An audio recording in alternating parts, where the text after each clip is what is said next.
안녕하세요. 오늘의 데일리 뉴스레터에 오신 것을 환영합니다. 서방과 미국의 경제 공격으로 러시아는 파산을 앞두고 있는데요. 믿었던 중국마저 배선했기에 러시아는 궁지에 몰렸습니다. 국리 끝에 러시아는 과감한 해결책을 생각했는데요. 바로 한국에게 러시아 땅을 판매한다는 계획입니다. 러시아 연해주 주지사가 긴급하게 한국을 방문.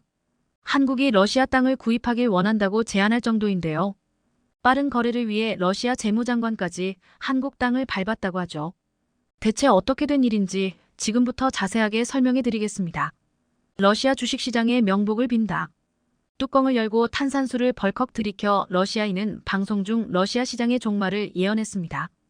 방송 진행자는 어이없는 표정을 지으며 황급히 방송을 중단시켰는데요. 탄산수를 마신 러시아인은 러시아 경제 전문가 알렉산더 부투마노프였습니다. 그는 러시아 매체 RBC 뉴스 생방송에서 갑자기 탄산수를 마시는 행동을 보이며 러시아 경제의 사망을 선언했는데요. 황급히 방송은 중단되었지만 영상은 큰 화제를 불러일으켰습니다. 실제로 그의 예언대로 러시아 경제는 파탄 상태이기 때문인데요. 미국과 서유럽의 본격적인 경제 제재가 시작되면서 러시아 경제는 끝을 모르는 추락을 거듭하고 있습니다. 이번 제재는 정부만이 아니라 민간 기업 차원에서도 동참하는 모습을 보였는데요. 그 중에서도 가장 영향력 있는 애플과 구글이 제재에 동참하면서 사태는 걷잡을 수 없게 바뀌었습니다. 애플은 우크라이나 제재에 동참하겠다는 뜻을 밝히며 자사결제 서비스인 애플페이를 러시아에서 서비스하지 않겠다고 선언. 애플 지도 상에서 현지 교통 상황과 실시간 사건을 알려주는 기능까지도 차단하겠다고 밝혔습니다. 이 조치가 실행되자 러시아 시내는 아비규환이었는데요. 러시아 국민들 대다수가 사용하는 애플페이가 막히면서 실물 통화인 루블화를 찾는 이들이 폭주했다고 합니다. 하지만 은행 기능이 마비된 상태라 루블화를 찾는 것은 불가능에 가까웠죠. 더군다나 교통 상황을 알려주는 기능까지 마비되면서 모스크바 지하철역에 러시아 시민들이 몰려가는 기현상이 벌어졌습니다. 교통 시스템이 한국처럼 잘 갖춰지지 않은 러시아는 애플 시스템 의존도가 높았는데 이번 제재로 대혼란에 빠지게 되었죠. 이뿐 아니라 구글은 구글 뉴스에서 러시아 관영 언론 및 러시아 소식을 전달하는 언론 매체들을 리스트에서 삭제. 이들이 전하는 가짜 정보를 차단하는 강수를 두었습니다. 유튜브도 칠러 성향 매체나 유튜브 채널 광고 수익을 막으면서 유튜브를 통해 간접적으로 이득을 보는 행위를 견제했습니다. 결국 러시아는 경제 제재 때문에 손발이 완전 묶이게 되었죠. 증권 투자 업계에 따르면 영국 증시의 주식 예탁 증서디알로 된 러시아 기업 주가가 크게 폭락하며 종이값보다 더 못한 가격으로 추락했습니다. 러시아에서 가장 큰 천연가스 재벌기업 가스프롬은 올해 고점 대비 93.76%가 떨어져 시중 거래 가격 58센트에 장을 마감했습니다. 순식간에 고평가받던 주식이 한 달러도 안 되는 가격이 되었습니다. 다른 기업들 역시 마찬가지로 평균 90%가 넘는 하락폭을 기록. 파산을 해도 이상하지 않을 정도로 엄청난 급락을 겪었습니다. 심상치 않은 러시아 주식의 움직임에 MSCI도 러시아를 신흥국 EM 지수에서 제외하며 손절에 나섰죠. 결국 파산하는 기업이 등장했습니다. 러시아 최대 은행인 스베르뱅크 SBR 유럽 지부가 유럽중앙은행 ECB에 의해 폐쇄되었습니다. 경제 제재로 인한 뱅크런 현상 때문이라고 전해지는데요. 러시아 경제가 파탄을 맞이하자 예금을 둔 고객들이 일제히 은행으로 달려가 예금을 찾으려고 했는데요. 하지만 이미 VIP 고객들이 예금을 다 찾아가 은행은 남은 돈이 없는 상황. 결국 돌려줄 예금이 없기에 파산을 맞이할 수밖에 없었죠. 이런 상황 속에서 러시아가 믿는 곳은 중국이었는데요. 중러 밀월 관계라고 표현할 정도로 미국에 맞서 이들 국가는 경제는 물론이고 군사적 교류를 이어가는 모습을 보였습니다. 스위프트 SWIFT 결제망 배제가 있더라도 중국 결제망을 이용하면 된다는 대비책도 러시아는 생각을 했죠. 그러나 이 같은 예상은 중국의 배신으로 인해 물 건너갔습니다. 누구보다도 러시아를 곁에서 지지해줄 것이라 여겼던 중국은 최근 러시아 등에 칼을 꼽는 선택을 내렸죠. 중국이 주도하는 아시아 인프리 투자은행 AIIB, 러시아와 벨라루스에 대한 투자와 융자를 정지하기로 결정했습니다. 서방의 제재 압박에 중국도 무릎을 꿇은 것이라는 분석이 나오며 의리를 지킬 것이라 여겼던 중국도 여론에 굴복한 것입니다. AIIB는 중국의 1:1로 사업의 천병이라고 불리는 곳으로 대규모 인프라 투자를 위해 105개국이 모여 2016년 설립한 다자간 개발은행인데요. 중국이 30%를 출자한 은행이라 중국투자은행으로 분류되는 곳입니다. 기존에는 러시아를 향해 무제한 파트너십을 약속하며 러시아의 참여를 끌어냈던 AIIB였지만 러시아가 막상 참여와 지원을 요청하자 매섭게 이를 쳐내며 모르쇠로 돌변한 것이죠. 심지어 중국은 러시아 국경 근처에 군사를 배치해 그동안 러시아와 영토 분쟁을 벌인 곳들 앞에서 무력 시위를 전개 중입니다. 우크라이나 문제만으로도 골머리를 앓던 푸틴에게 치명타를 가한 것이죠. 중국의 배신에 푸틴 대통령은 엄청난 분노에 휩싸였다고 합니다. 이제까지 일련의 상황을 지켜보고 있던 세계 3대 신용평가사는 중국도 러시아를 지원하지 않기로 결정하면서 일제히 신용등급 하향 조정에 들어갔습니다. 이들은 러시아를 투기 등급으로 바꾸며 러시아를 위험하게 바라보았죠. 신용평가사 무디스와 피치는 러시아 신용등급을 투기 등급으로 바꾸며 기존 단계에서 무려 6단계나 낮추는 모습을 보였습니다. 스탠다드 앤드 푸어스 S&P 역시 러시아 투자를 자제하라는 평가를 내리며 러시아로부터 자금을 얼른 회수하라고 투자자들에게 권했습니다.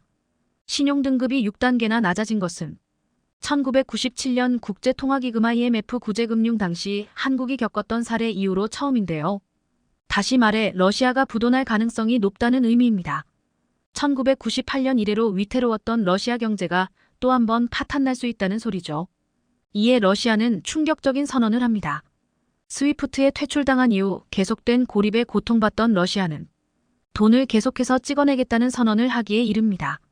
러시아 중앙은행은 동시다발적인 제재로 루블화 가치가 떨어지자 중앙은행 부채 한도를 제거하고 무제한 양적 완화를 결정했죠. 가치가 떨어지는 만큼 돈을 더 찍겠다는 생각입니다. 이는 아프리카 국가인 짐바브웨에서 저질렀던 일과 똑같은데요. 과거 경제 파탄 상태에서 짐바브웨는 가치 하락을 막기 위해 돈을 더 찍어내기로 결정. 결국 이 결정으로 초인플레이션을 막게 되었죠. 돈은 휴지 조각보다 더 못한 처지가 되었고 국민들은 자국 화폐를 버리고 달러나 금 혹은 물물 거래에 나서며 원시 시대로 회귀하는 모습을 보였죠. 러시아는 잘못된 길을 선택하기로 결정했고 이에 많은 경제 전문가들은 러시아가 눈 덮인 짐바브웨로 전락했다는 평가를 내렸습니다. 심지어 전쟁 치를 돈까지 부족해지자 러시아는 최후의 선택을 하게 되었는데요. 자국 땅을 판매하기로 결정한 것입니다. 예전부터 러시아 땅에 관심이 많은 한국은 연해주를 비롯 블라디보스토크 지역에도 영향력을 미치며 경제 협력을 이어갔는데요. 러시아가 급격하게 위기에 몰리면서 한국에 기회가 생겼습니다. 러시아가 판매한 땅을 값싸게 구매할 수 있게 된 것이죠. 현재 러시아의 경제수장인 안톤 실루아노프 재무장관은 긴급히 한국으로 출국했다고 하는데요. 러시아 타스 통신에 따르면 한국과 긴밀한 협상을 위해 떠났다고 언급했지만 구체적으로 어떤 내용을 들고 갔는지 알 수 없다는 보도를 남겼는데요. 알고 보니 부채를 갚기 위한 필사적인 비즈니스인 것이 밝혀진 것이죠. 재무장관과 합의를 통해 대규모 땅을 한국이 가져간다면 한국은 아주 유리한 위치에서 드넓은 영토를 차지할 수 있죠. 과거 고조선의 넓은 강역을 다시 손에 넣을 수 있습니다. 예전 러시아는 불곰 사업을 통해 당시로서는 최첨단 군수물자를 한국에게 넘긴 적이 있었습니다. IMF로부터 구제금융을 받으며 재생하던 시기였기에 빚을 갚는데 주력했던 러시아는 팔 수 있는 것들은 죄다 팔았죠. 한국은 3차에 걸친 불곰 사업을 통해 러시아의 무기를 수입, 이를 연구해 지금의 군사 선진국의 지위를 얻을 수 있었습니다. 러시아도 한국과의 거래 역사가 있기 때문에 급하게 한국을 찾은 것입니다. 유력한 후보지로 러시아 연해주가 꼽히는 상황. 연해주 주지사까지 한국을 방문, 군사용으로 땅을 사용할 수 있게 하겠다며 다급하게 한국 정부를 상대로 설득하고 있는데요. 과연 한국은 어떤 땅을 얻을 수 있게 될까요? 이 기회를 잘 잡아 한국의 강역이 보다 넓게 확대되길 바라며 2030년에도 날로 상승하는 한국의 국운이 보다 더 강해지길 기원하겠습니다. 중국이 최근 급격한 성장을 하며 숨겨왔던 본색을 드러내고 있습니다. 최근 1인당 GDP 국민소득이 1만 달러를 돌파해 중진국 반열에 진입하고 있는 중국은 자국에 투자한 해외 기업들의 기술력과 경영 노하우를 이용하여 자국 산업 발전에 적용해왔습니다. 중국 정부는 1980년대부터 개혁 개방을 시작한 이후 자국 산업을 보호하겠다는 목적으로 외국 기업들이 중국 시장에 진출하는 경우엔 중국의 현지 기업들과 합작해 지분을 공유해야지만 사업 활동에 허가를 내주는 등 불공정한 조건을 내걸었습니다. 특히 중국 기업이 50% 이상 지분을 가져야 사업 허가가 났기에 해외 기업들은 합작법인의 지분을 절반 이하로 유지해야 합니다. 이런 조항들은 기술력과 자본력을 보유한 해외 업체들에게 굉장히 불리하게 작용하지만 세계 최대 시장으로 떠오르는 중국에서 사업하기 위해선 이런 위험을 감수하고 많은 글로벌 기업들이 중국에 진출하기 시작한 것입니다. 이런 식으로 중국 내 사업을 시작하는 경우 현지 중국 기업과 50%가량의 지분을 나눠야 하기에 이익을 나누는 것은 물론이고 해외 업체들이 수십 년간 쌓아온 기술력과 노하우를 비롯한 지적 재산들이 중국 업체에게 넘어갈 위험이 있으며 이를 이용한 중국 기업들이 독자적인 사업을 시작해 잠재적인 경쟁자로 커질 수 있는 위험이 있습니다. 이렇게 기술이 탈취될 수도 있는 위험은 물론이고 정치적인 리스크 역시 존재합니다. 중국 정부 눈밖에 나면 수십조 원을 투자한 중국 사업을 순식간에 접어야 할 위기에 놓이기도 합니다. 해외 기업들의 기술력과 노하우를 충분히 확보했다는 판단이 들면 중국 정부는 해외 기업들의 이용 가치가 사라졌다며 사실상 중국 시장에서 쫓아내고 있습니다. 이런 식으로 중국 시장에서 가장 큰 견제를 받는 해외 기업이 도저히 못 버티겠다며 한국행을 공식화한 가운데 일본에선 공장 유치에 실패해 세계 1위 업체의 한국 진출을 바라만 보게 되었습니다. 관련 소식을 자세히 알아보겠습니다. 우리나라 기업들도 역시 예외는 아니지만 상대적으로 안전한 것으로 확인되고 있습니다. 중국 내 반도체 생산 거점인 삼성전자 시안 공장은 삼성 측에서 지분 100%를 보유하고 있는 것으로 알려졌습니다. 중국 우시 지역의 SK하이닉스 메모리 공장도 SK하이닉스가 100%의 지분을 보유해 중국 업체들의 숟가락 엎기를 원천적으로 차단한 상태입니다. 우리나라 반도체 업체들이 중국 사업의 리스크를 우려해 진출을 망설이자 중국 정부에서 예외적으로 특별 혜택을 주며 자체적인 지분만으로 사업 활동을 하도록 한 것인데요. 현대차도 중국 내 지분을 100%까지 늘리도록 허가를 받으며 중국 업체의 지분을 정리하고 있습니다. 2002년 중국에 진출한 현대자동차는 중국 정부의 방침에 따라 50대 50 합작법인을 유지해왔지만 최근 중국 정부의 허가를 통해 100% 지분을 가진 현대상용차 법인을 새로 탄생시키는 등 새로운 변화가 생겨나고 있습니다. 하지만 중국 시장의 밝은 관계자들은 중국 정부가 이유 없이 규제를 완화할 리는 없다며 알려지지 않은 속셈이 있다고 분석했습니다. 먼저 중국이 유리한 위치를 선점한 분야는 시장을 개방하며 인심을 쓰는 척하지만 이런 선심성 정책은 아직 중국에 진출하지 않은 새로운 기업들을 끌어들이기 위한 전략으로 보고 있습니다. 현대차의 사례를 보면 알 수 있습니다. 지난 2016년 당시만 하더라도 현대차는 중국 시장에서 1년간 116만 대를 판매하는 등 엄청난 실적을 올렸지만 중국 정부의 자국 기업 육성 정책을 정면으로 맞은 현대차는 2021년 기준으로 30만 대 수준의 판매량을 기록하며 판매량이 5년 만에 4분의 1로 줄었습니다. 현재 중국 정부의 지원을 받은 자동차 업체와 신생 전기차 업체가 우후죽순으로 생기며 현대기아 자동차의 중국 내 실적은 더 안 좋아질 것으로 전망되고 있습니다. 이렇게 자국 기업들이 시장을 장악한 분야에선 중국은 규제를 완화하며 인심을 쓰는 것처럼 보이는데요. 여기에 새로운 타겟이 된 기업이 있습니다. 현재까지 가장 우수한 자율주행 기술력을 기반으로 전 세계 전기차 시장을 선도하고 있는 미국 기업 테슬라입니다. 중국 기업의 전기차 역량이 부족하던 시절 중국 당국은 테슬라를 유치하기 위해 삼성전자나 SK하이닉스에게 제공되었던 혜택과 비슷한 100% 지분 보유를 허용했으며 중국에서 생산된 전기차에 대해 10%의 소비세를 면제해주는 등 혜택을 주었습니다. 하지만 중국의 전기차 기업들이 우후죽순 생기고 자리를 잡기 시작하자 테슬라를 내치기 위한 작업에 돌입하고 있습니다. 오토파일럿 자율주행 기능에 특화된 테슬라 차량은 8개의 카메라를 이용해 360도를 관찰할 수 있고 이렇게 수집된 데이터는 테슬라 본사로 전송돼 더 높은 수준의 자율주행 기술을 개발하는 데 활용되는 더 이런 식으로 테슬라 차량이 중국의 정보를 빼간다며 중국 당국의 행정명령으로 일부 지역에서 테슬라의 통행이 제한되고 있습니다.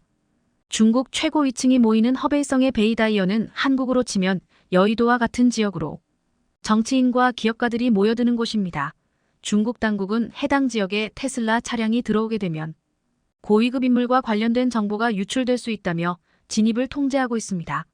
하지만 이런 조치의 근본적인 목적은 테슬라 차량을 견제하기 위한 명분에 불과합니다.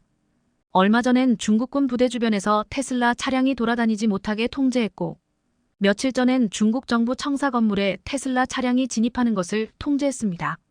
군사시설이나 정부시설에 출입하지 않더라도 근처에도 못 가게 막아세우며 테슬라 차량 사용을 제한해 불편함을 가중시켜 중국 국민들의 테슬라 차량 구매 의사를 인위적으로 통제하는 것입니다. 테슬라는 중국 내 전기차 사업 초기 잠시나마 판매량 1위를 기록한 적이 있었지만 얼마 지나지 않아 순식간에 2위로 내려앉았고 올해는 3위를 기록하고 있습니다. 갈수록 중국 현지 업체들에게 밀려 점유율이 하락하고 있는 상황입니다. 현재 중국의 전기차 시장 점유율 1위부터 15위까지 기업들 중에서 3위인 테슬라를 제외하면 모두 중국 업체들입니다. 처음엔 중국 시장의 거대함에 속아 진출하지만 막상 진출하고 나면 중국 정부의 자국기업 육성 정책에 기술과 자본 모든 것을 이용당하고 결국 중국 사업을 철수하는 구조로 변하는 게 모든 글로벌 기업들이 한 번씩 겪는 일입니다. 여기에 수개월간 지속된 상하이 봉쇄를 통해 상하이 공장 생산에 직격탄을 맞은 테슬라는 중국 시장의 한계를 정면으로 체감해 사실상 철수 작업에 준하는 대책 마련에 나서고 있다고 밝힌 가운데 그 대안으로 한국 공장이 1순위로 검토되고 있다며 업계 관계자들은 전하고 있습니다. 상하이 봉쇄가 시작되며 중국에서 제대로 된 생산이 불가능해지자 테슬라 최고 경영자 일론 머스크는 중국 이외의 아시아 국가에 공장을 세울 수 있다고 언급했습니다. 이 발언은 사실상 한국을 겨냥한 발언으로 보는 이유가 있습니다. 첫 번째로 한국은 아시아 최고의 전기차 생산 허브입니다. 중국의 전기차 업체들은 생산량만으로는 세계 1위를 차지했지만 기술력과 특허 문제로 인해 세계 시장 진출이 사실상 막혀 있어 글로벌 자동차 통계에서도 중국 시장은 따로 분류하고 있습니다. 한국 현대기아의 전기차는 미국 시장에서 점유율 2위를 기록 중이며 유럽 시장에서 점유율 3위를 기록 중입니다. 특히 유럽 시장의 경우 앞에 1위 기업은 소형 전기차만으로 점유율을 올렸기에 사실상 한국이 2위나 마찬가지라고 보는 시각입니다. 게다가 한국 내부엔 세계 최대 반도체 공장과 전기차용 배터리 공장이 자리 잡고 있습니다. 온갖 첨단 전자장비로 무장한 전기차의 생산기지로 한국만큼 적합한 곳이 없다는 상황입니다. 하지만 일본은 후보에도 들지 못하고 있습니다. 일본은 내연기관 차량에선 좋은 실적을 내고 있지만 전기차 사업에서는 점유율을 1%도 갖추지 못해 머지않은 미래 전기차 산업이 주류가 될 경우 일본의 자동차 제조업은 반도체 산업을 따라서 역사 속으로 사라지게 될 것이란 전망이 나오고 있습니다. 게다가 몇 년 전까지 점유율 1위를 하던 일본의 배터리 산업도 한국의 공격적인 배터리 투자에 밀려 1위 자리를 내주게 되었습니다. 여기에 일본은 아날로그식 산업 구조를 갖추고 있어 전기차의 보급률이 선진국 가운데 최하위에 속합니다. 반면 한국은 빨리빨리의 민족답게 세계에서 가장 빠른 속도로 전기차가 보급되고 있고 전기차 인프라도 빠르게 갖춰가고 있습니다. 중국에서 밀려난 세계 1위 전기차 업체가 한국 시장에 자리를 잡아야 될 이유는 충분합니다. 산업 구조적으로도 한국이 유리한 이유가 있습니다. 한국은 수출 중심의 국가로 전 세계 수많은 국가들과 자유무역협정 FTA를 체결함은 물론 경제협력기구에 가입해 수출하는 데 유리하도록 노력해왔습니다. 한국에서 생산된 제품들이 미국과 유럽 등 거대 시장에서 사실상 무관세로 수출되고 있고 이는 국제 제재로 중국산 제품이 미국과 유럽에서 보복관세를 맞이하는 것과는 비교됩니다. 여기에 인도까지 가세하고 있습니다. 지난 5월 인도 당국은 중국에서 생산한 테슬라 차량을 인도에서 판매할 생각조차 하지 말라며 일방적으로 통보했습니다. 니틴 가드카리 인도 교통부 장관은 테슬라가 인도에서 전기차를 제조해 판매하거나 수출하는 것은 환영하지만 중국산 테슬라 차량을 수입하는 것은 거부한다고 밝혔습니다. 이는 사실상 인도에 공장을 지으라는 압박이기도 하지만 중국이 아닌 해외 공장에서 생산된 테슬라 차량에 대한 수입 관세 인하도 협의 중으로 알려졌습니다. 즉 중국만 아니면 된다는 뜻으로 2010 한국과 인도는 자유무역협정 FTA보다 더욱 강력한 포괄적 경제동반자 협정 CPA 협정을 체결한 상태로 한국에서 생산된 테슬라 차량의 인도 시장 진출도 무리 없이 진행될 가능성이 큽니다. 중국 정부는 자국 공무원 연구 개발자들을 향해 테슬라 차량을 타지 말라는 지시를 내렸고 이런 흐름은 언제든 중국 시장에 진출한 해외 기업들이 당할 수 있는 일입니다. 우리 기업들도 언제든 이런 일을 당할 수 있고 과거 사드 배치를 이유로 들며 중국이 한국 기업들을 향해 보복 조치를 시행한 것은 현재도 유효한 상황입니다. 글로벌 기업들이 중국에 진출해 성공을 거둔 사례는 사실상 전무하며 이는 중국 내 전기차 점유율 1위부터 15위까지 테슬라를 제외하고 전부 중국의 기업이라는 점이 중국 시장의 불합리함을 잘 설명해주는 사례입니다. 이번 소식의 시. 지난해 우크라이나 사태로 품귀 현상을 빚은 반도체용 희귀가스. 네온의 가격이 1년 6개월 만에 결국 바닥을 찍었습니다. 전량 수입에 의존하던 네온을 국내 기업이 빠르게 국산화해 생산하기 시작하면서 수급이 안정화된 영향 때문입니다. 지난 24일 관세청 무역 통계에 따르면 지난달 국내에 수입된 네온 가격의 톤티당 가격은 최고가를 찍은 지난해 6월 290만 달러 약 37억 원보다 무려 99% 하락한 53,700달러 약 7천만 원을 기록했습니다. 하락세를 이어오던 지난해 12월 58만 3,900만 달러와 비교하면 한 달 만에 10분의 1 수준으로 폭락했습니다. 그러자 폭리를 취하던 중국 업체들이 국내 가격보단 30% 정도 다운된 가격을 제시하면서 바짝 엎드렸지만 한국 업체들은 한국산물 사용하겠다며 대부분 거부한 것으로 알려졌습니다. 반도체 생산이 크게 줄어들면서 국내 생산과 러시아산으로 상당수 충당이 되자 중국산을 대부분 배제한 것입니다. 문제의 발단은 지난해 2월 시작된 무전쟁으로 인해 네온 수급이 어려워지자 이를 노린 중국 업체들은 가격을 수십 배나 크게 몰렸습니다. 이 기회에 한몫 잡겠다는 것이었습니다. 그런데 한국 반도체 업계가 분노한 것은 자국 업체들에게는 종전 가격으로 판매했지만 한국 반도체 기업들에게는 최고 55배 몰린 가격으로 폭리를 취한 때문입니다. 네온은 웨이퍼 반도체 먼판 위에 빛을 이용해 미세한 회로를 새기는 노광 공정에 사용되는 엑시머 레이저의 주재료입니다. 반도체 공정에서 필수 원료로 꼽히지만 지난해 하반기까지만 해도 삼성전자와 SK하이닉스 등은 러시아, 우크라이나, 중국, 미국 등에서 전량 수입에 의존했습니다. 그동안 한국은 전 세계 희귀가스 생산량의 70% 이상을 점유한 우크라이나, 러시아 그리고 중국에서 주로 수입했지만 러시아 침공으로 인해 수급에 어려움을 겪었습니다. 이에 국내 기업들은 지난해 2분기부터 평년 대비 40배 이상 폭등한 중국산 희귀가스를 어쩔 수 없이 들여오면서 지난해 중국산 수입 비중은 전체 수입량의 8만 100%까지 늘었습니다. 그 사이 네온 가격은 지난해 6월 전년 대비 약 55배 오른 290만 달러 약 37억 7,500만 원로 최고치를 찍었습니다. 도표에서 보면 우러의 전쟁 발발 직후 2배의 가격으로 몰랐지만 3월 지나 우크라와 러시아의 공급이 크게 줄어들자 3월 대비 4월부터는 가격이 4배 이상 폭등하기 시작했는데 이것이 중국 업체들의 농간 때문입니다. 반도체 칩 생산에 반드시 필요한 가스이기 때문에 국내 삼성이나 SK 등이 당장 다른 공급망이 없다는 것을 알고 있는 중국 업체들은 이후부터 부르는 게 값이었습니다. 6월에 290만 9천 달러까지 치솟았고 9월까지 240만 달러를 오르내리다가 국내 업체들이 네온 가스를 국산화하고 양산을 시작한 10월부터 크게 하락하기 시작했습니다. 이번 성과의 1등 공신은 포스코와 TEMC입니다. 양산은 2019년 말부터 약 2년 동안 네온 생산물 준비에 오고 있던 와중에 수급 불균형으로 희귀가스 가격이 천정부지로 뛰자 국산화 기술 개발에 속도를 냈습니다. 두 회사는 작년 8월 말 시운전 등을 거쳐 제품 품질 평가를 마쳤고 10월부터 양산물 시작해 국내 업체들에 공급하기 시작하면서 가격을 크게 낮출 수 있었습니다.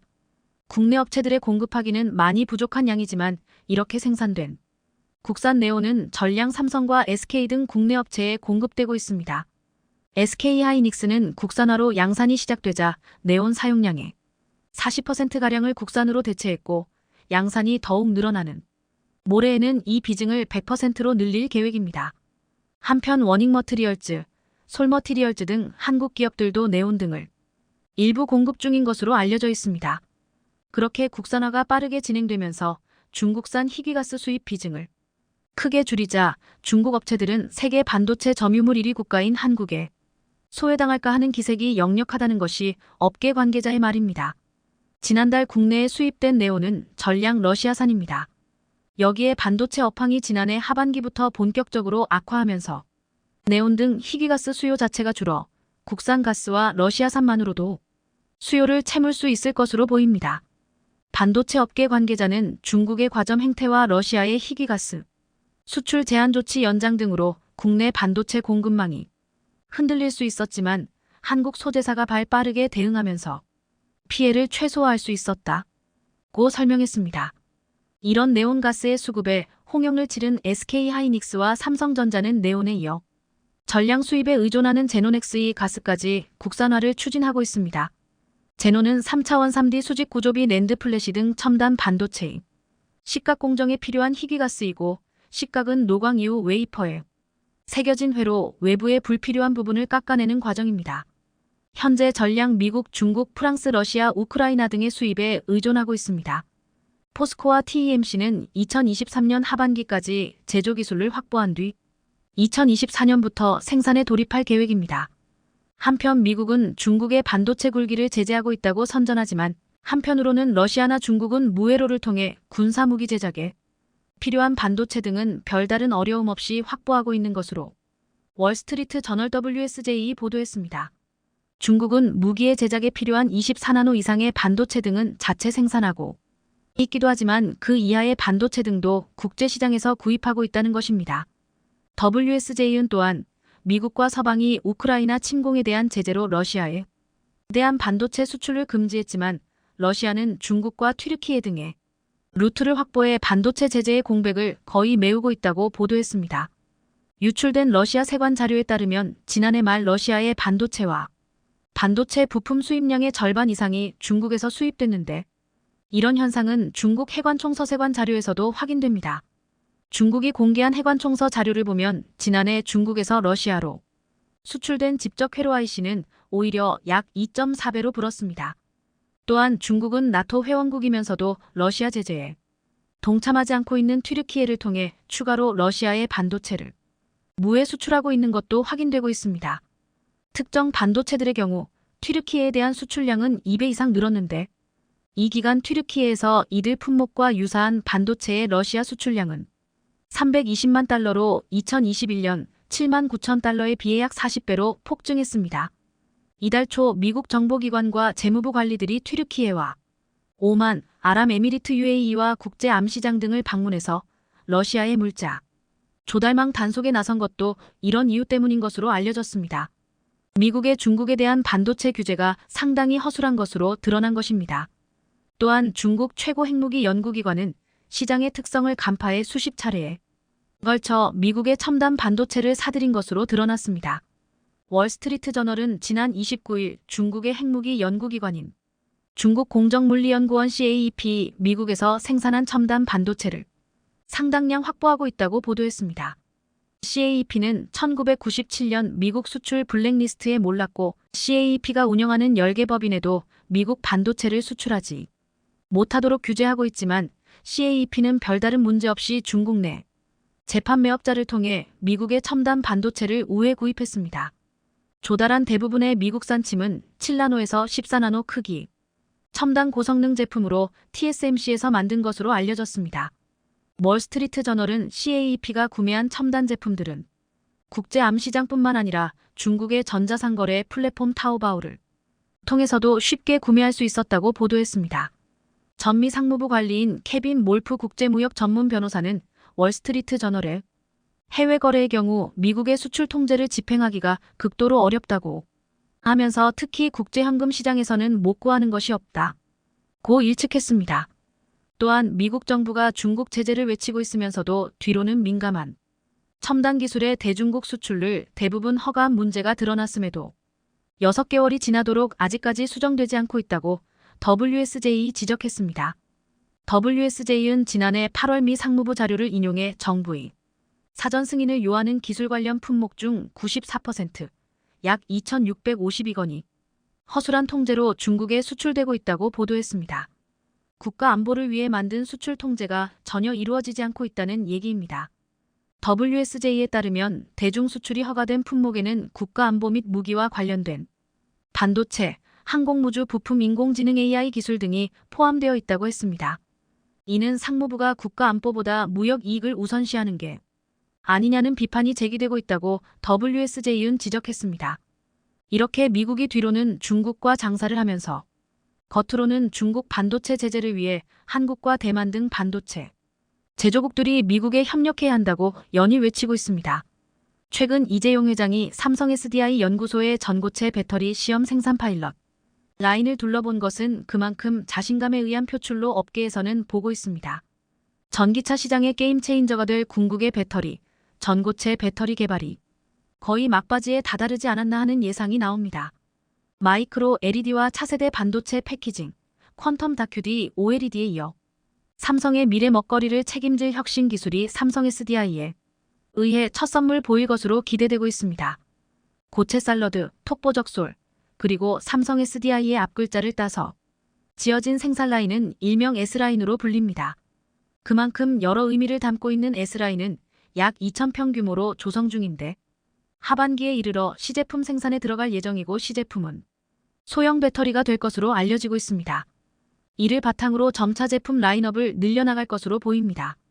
이런 삼성 SDI의 행보를 지켜보고 있던 몰리버 집세 BMW 회장은 지난해 12월 한국을 직접 방문해 이 회장과 긴밀한 협의를 한 이후 이어 경영진이 한국을 방문해 전고체 배터리 관련 협력 방안을 논의한 것으로 알려져 있습니다. 최근 BMW는 전기차 분야로 두각을 나타내고 있는데 주행 기술은 세계 정상급이지만 배터리만큼은 삼성 SDI에 의지하고 있습니다. 3년 전 배터리 개발을 천명했다가 1년 만에 포기하고 이를 해결할 파트너로 일찌감치 삼성전자를 지목해 오랜 관계를 유지하고 있는 중입니다. 그에 따라 전고체 배터리 시제품은 BMW 일부에도 장착돼 테스트용으로 사용될 것으로 보입니다. 전고체 배터리가 미래 전기차 시장의 게임 체인저로 평가받는 이유는 성능, 화재 안전성 모두 지금의 전기차 배터리보다 훨씬 우수하기 때문인데 특히 기존 배터리보다 에너지 밀도가 높습니다. 이는 배터리 부품 수 및 부피 감소로 이어지게 되고 이는 차량을 설계할 때 지금보다 더 넓은 공간을 확보하는 데 도움이 될 수 있다는 의미입니다. 삼성 SD는 2013년부터 전고체 배터리 관련 기술을 선보이면서 10년 가까이 기술 고도화에 힘쓰고 있는 상황입니다. 덕분에 주행거리 800km, 1,000회 이상 충방전이 가능한 전고체 배터리를 개발하는 데 성공하기도 했습니다. 손미카의 삼성 SDI 부사장은 지난달 컨퍼런스콜에서 전고체 배터리 파일럿 라인은 업계 최초의 순수 전고체 생산 라인이라고 밝히면서 자신감을 내비추기도 했습니다. 초기 시장을 선점할 경우 이에 따른 경제 효과는 앞으로 수백조 원에 이를 것으로 예상됩니다. 특히 전기차뿐만 아니라 항공, 모빌리티 등 배터리를 사용하는 이동수단, 문송수단으로 확대될 경우 천문학적인 규모의 수익을 기대할 수 있다는 것이 업계의 시각입니다. 물론 여러 기업들이 나오지만 한국이 거의 독점할 것으로 보는 시각이 압도적입니다. 자동차와 반도체, IT, 철강 등이 국가의 기반을 이루듯 가까운 미래에는 모든 부분에 배터리를 사용할 것으로 예상되면서 국가 발전의 기들이 될 것으로 전망하고 있습니다. 전고체 배터리를 이야기하면 여전히 뜬구름 잡는 이야기로 보는 시각이지만 삼성의 사례를 보면 알 수 있듯 올해 하반기부터 시제품 생산에 들어가고 몇 년 후에는 상용화 완성 단계에 도달하게 됩니다. LG에너지솔루션, SK이노베이션, 토요타, 세계 스타트업 등 여러 분야의 기업들이 전고체 배터리 개발에 사활을 걸고 있으면서 과연 이 시장의 첫 1위는 어떤 기업이 될지 주목받고 있습니다. 글로벌 경기 침체의 여파로 작년 4분기 세계 디램 반도체 시장이 전분기 대비 30% 이상 줄어든 것으로 나타났지만 삼성전자는 인텔을 제치고 글로벌 반도체 기업 1위에 몰랐습니다. 삼성전자 반도체 사업 부문은 지난해 670억 5,500만 달러의 매출을 몰리면서 같은 기간 미국의 인텔 608억 1,000만 달러를 62억 4,500만 달러 10.3% 앞섰습니다. 또한 업계 1위인 삼성전자도 매출은 줄었지만 유일하게 점유물은 4.4%포인트 증가하는 위력을 발휘했습니다. 작년 4분기 세계 디램 시장 매출은 전분기 대비 32.5% 감소한 122억 8,100만 달러로 세계 금융위기가 닥쳤던 2008년 4분기에 감소폭 36%에 근접한 수준입니다. 업체별로는 모든 기업의 매출이 하락했는데 1위 삼성전자의 작년 4분기 매출은 55억 4천만 달러로 전분기 대비 25.1%가 줄었지만 반면 시장 점유율은 40.7%에서 45.1%로 뛰어 시장 95% 이상을 장악한 빅3업체 가운데 유일하게 상승했습니다. 2위 SK하이닉스 28.8, 27.7%, 3위 미국 마이크론 26.4, 23%는 모두 점유율이 하락했습니다. 업계에선 삼성전자가 유일하게 인위적 합산을 선언하지 않고 버티면서 경쟁사와 격차를 벌리고 있다고 평가합니다. 트렌드포스는 삼성이 공격적인 가격 경쟁을 펼친 덕분에 전반적인 수요 부진에도 불구하고 출하량을 늘릴 수 있었다고 평가했습니다. 그러나 그런 악조건 속에서도 반도체 1, 2위를 거머쥐고 있는 삼성전자와 SK하이닉스지만 바이든 행정부가 발표한 반도체 보조금 지급 기준을 두고 당혹스러움을 감추지 못하고 있습니다. 이 정도라면 기존의 반도체 법과는 상당 부분 다르고 처음부터 이런 조건을 달았으면 아마 미국의 반도체 공장을 건설하지도 않았을 겁니다. 특히 이미 부지 선정까지 마치고 미 현지에 투자를 진행하고 있는 반도체 기업들이 우선 착공을 하게 멀감해 논 다음 본색을 드러낸 것입니다. 삼성전자는 진퇴양난 상황에 빠지면서 당장 보조금 신청을 할지 말지 결정해야 하는 고민이 깊어질 수밖에 없습니다. 정인교 인하대 국제통상학과 교수는 미국 중심으로 동맹국들이 기술 연합이 이루어지는 상황에서 미국과 같이 가지 않을 수도 없는 노릇이다이라면서 원래는 정부 간 협상을 통해 정할 문제를 미 정부는 약자들인 기업들한테 직접 가이드라인을 제시하면서 기업들의 부담이 더 커질 수밖에 없다고 했습니다. 이 내용을 보면 기가 막힐 정도입니다. 이건 눈 떠 있는 상태에서 물건을 훔쳐가는 도톡들과 똑같습니다. 반도체 기업들은 지난 28일 공개된 미 정부의 보조금 지급 기준에서 초과 이해 환수제 등의 내용을 보고 깜짝 놀랐습니다. 전혀 예상하지 못했던 요구를 미국이 일방적으로 추가함으로써 한편으로는 분노까지 나오고 있다고 했습니다. 미 상무부는 1억 5억만 달러 약 2억 원 이상의 반도체 보조금을 받는 기업은 초과 수익의 일부를 미 정부와 공유해야 한다는 원칙을 밝히면서 미 상무부는 기업이 제출한 수익 전망치 대비 실제 수익이 크게 못 돌 경우 최대 보조금의 75%를 가져갈 수 있다는 조건까지 달았습니다. 삼성전자는 현재 170억 달러 약 22조 3억 원을 투자해 텍사스주 테일러시의 반도체 파운드리 공장을 짓고 있습니다. 보조금 규모가 설비 투자액의 515% 수준인 점을 감안하면 이 회사는 최대 3조 3억 원가량을 바를 수 있는데 수익 수준에 따라 이중 2조 0억 원까지 정부에 반납할 수 있다는 것입니다. 또 국방 안보 분야에 첨단 반도체 무선 공급을 하거나 미 정부의 반도체 시설을 제공할 의사가 있는 기업의 이름을 보조금 지급 우선순위에 몰리겠다고 합니다. 보조금 많이 받고 싶으면 미국의 반도체 시설을 공유하라는 것입니다. 이는 돈 한 푼 안 들이고 거저 갖겠다는 것입니다. 또한 더 못 끼는 것은 보조금 지급 조건의 사업의 예상, 현금 흐름과 수익률 등의 수익성 지표를 따져 재무 건전성도 들여다볼 수 있다는 내용도 담고 있습니다. 기업들은 이 과정에서 발생할 수 있는 기밀 유출 위험이 있다고 지적합니다. 실제 반도체 업계에서는 특정 기업이 어떤 장비를 쓰는지부터 어떤 방식으로 장비 틀을 배치하는지까지도 중대한 영업 기밀이라고 했습니다. 반도체가 나노 단위의 아주 미세한 공정을 통해 생산되는 만큼 작은 차이만으로도 생산 효율이 크게 개선될 수 있기 때문이라는 것입니다. 삼성전자를 추격하고 있는 마이크론과 인텔에게 삼성전자의 제조 노하우가 흘러들어갈 수 있다는 지적이 나오고 충분히 그럴 가능성이 농후하다는 것이 업계의 얘기입니다. 김선우 메리츠증권 연구원은 재정 지원을 받으려면 미 상무부에 제조시설의 세부 사항이나 기술 역량을 공개하라는 것과 같은 건데 반도체 생산 공정은 제조기업의 극비 사항으로 뭔가 및 성능 경쟁력에 직결되는 부분이라며 경쟁사와 공정에서 얼마나 차이를 내느냐가 중요한 반도체 산업에서 정보 공개는 치명적일 수 있다고 지적했습니다. 또한 미국의 정책은 중국에 수십조 원 쏟아부어 지은 공장이 무용지물이 될 수 있다고 비난했습니다. 결국 믿는 도끼에 발등 찍혔다는 말이 나올 수밖에 없는 상황입니다. 이런 나라하고 무슨 동맹이라고 하고 미래지향적인 일을 추진합니까? 이런 것들을 보고 날강두도라고 합니다. 고작 몇 조 원 집어주고 수십조 수백조를 도톡질해 가려는 미국의 행태에 분노하지 않을 수 없습니다. 그렇지 않습니까? 한국 정부는 도대체 뭐하고 있습니까? 정말 답답합니다.